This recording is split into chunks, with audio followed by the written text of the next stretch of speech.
Hello guys, ഒരു mini vlog കണ്ടാലോ. ഉച്ചയ്ക്ക് നമ്മൾ നല്ല അനാർ ഷേക്ക് അടിച്ച് കുടിച്ചിട്ടുണ്ടായിരുന്നു. അനാറും ഐസ്ക്രീമൊക്കെ ഇട്ട് നല്ല അടിപൊളി ഷേക്ക് അടിച്ച് കുടിച്ചിട്ടുണ്ടായിരുന്നു. അത് കഴിഞ്ഞ് ഞങ്ങൾ നേരെ പോയത് ഫുഡ് കഴിക്കാൻ വേണ്ടിയിട്ടാണ്. ഫുഡ് കഴിക്കാൻ നമ്മൾ പോയത് CFCയിലായിരുന്നു. അവിടെ 4 പീസ് ബ്രോസ്റ്റും കുറച്ച് ഫ്രൈസും പിന്നെ കുബൂസും 7-അപ്പാണ് നമ്മൾ കഴിച്ചിട്ടുണ്ടായിരുന്നത്.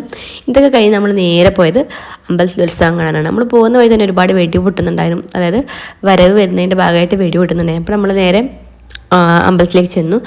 ഞാൻ ലൈഫിൽ ആദ്യമായിട്ടാണ് ഈ ഒരു തെറ തെറ എന്നാണ് പറയാൻ തോന്നുന്നു. ഈ തെറ അങ്ങനത്തെ ഒരു സംഭവം ഞാൻ എക്സ്പീരിയൻസ് ചെയ്യുന്നത് എനിക്ക് ലൈഫിൽ ആദ്യമായിട്ടാണ്. പിന്നെ കുറേ താലപ്പൊലിയൊക്കെ ഉണ്ടായിരുന്നു. അങ്ങനെ നല്ല അടിപൊളിയായിരുന്നു. പിന്നെ എനിക്ക് ഇതിനെപ്പറ്റി വലിയ അറിവൊന്നുമില്ല. ഇത് എന്താണ് ഇവിടെ നടക്കുന്നത് വെച്ചാൽ എനിക്കറിയില്ല. അപ്പം നമ്മളെ നാട്ടിൽ തെയ്യങ്ങളാണല്ലോ. നമ്മൾ കണ്ണൂർ കാസർഗോഡ് ഭാഗത്ത് തെയ്യങ്ങളാണ് ഉണ്ടാവുക. തെറ എന്നുള്ള സംഭവം ഞാൻ ആദ്യമായിട്ട് കാണാനും നല്ല ഉണ്ടായിരുന്നു. തീ കൊണ്ടുള്ള കുറേ ആൾക്കാരിങ്ങനെ തെയ്യത്തിൻ്റെ കൂടെ തെയ്യല്ല തെറൻ്റെ കൂടെ ഡാൻസൊക്കെ കളിച്ച് അതൊക്കെ നമ്മൾ നേരെ വീട്ടിൽ പോകുന്ന പോക്കിൽ ഒരു ഐസ്ക്രീം കൂടി കഴിച്ചിട്ടുണ്ടായിരുന്നു. ഇതും കൂടി കഴിച്ച് നമ്മൾ നേരെ വീട്ടിൽ പോയി. നമ്മൾ ഇന്നത്തെ വീഡിയോ ഇത്രയുള്ളൂ. വീഡിയോ ഇഷ്ടപ്പെട്ട ലൈക്ക് ചെയ്യാനും ഷെയർ ചെയ്യാനും മറക്കാനും. ടാറ്റാ.